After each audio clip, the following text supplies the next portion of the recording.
Study vlog में आप लोगों का स्वागत है। कैसे हो मेरे सारे भाई। मैं आ गया अब अपना 9:30 बज रहे हैं। आज थोड़ा जल्दी आ गया। लाइब्रेरी करते अपना 8 घंटे वाला टारगेट पूरा यूपीएससी वाला।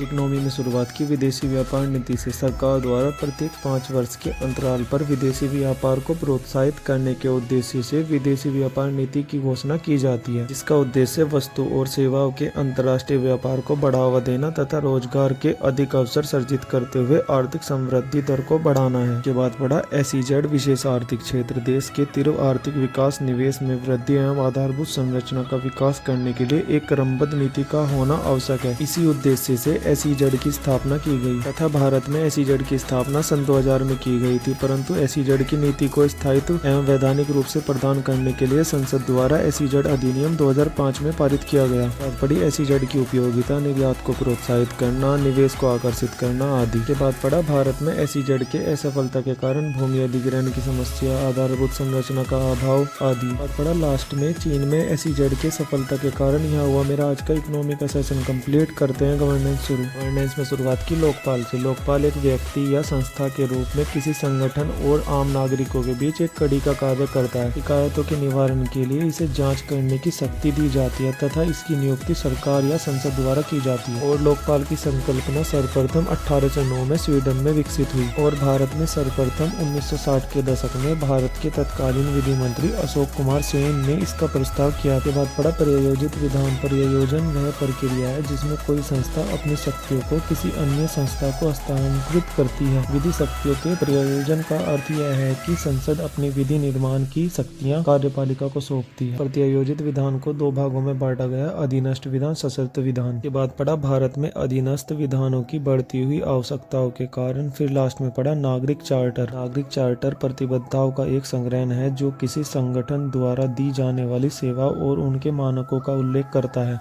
यहाँ हुआ मेरा आज का गवर्नेंस का सेशन कंप्लीट। करते हैं पर्यावरण शुरू।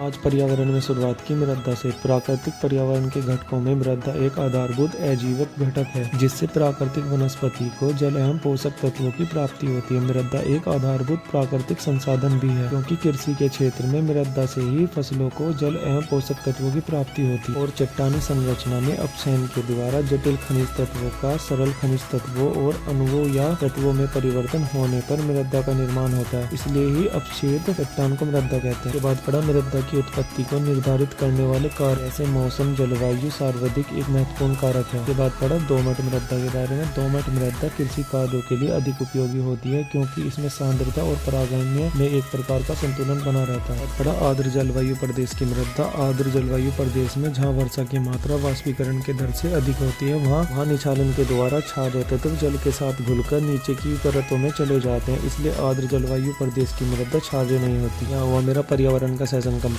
करते हैं करंट अफेयर शुरू।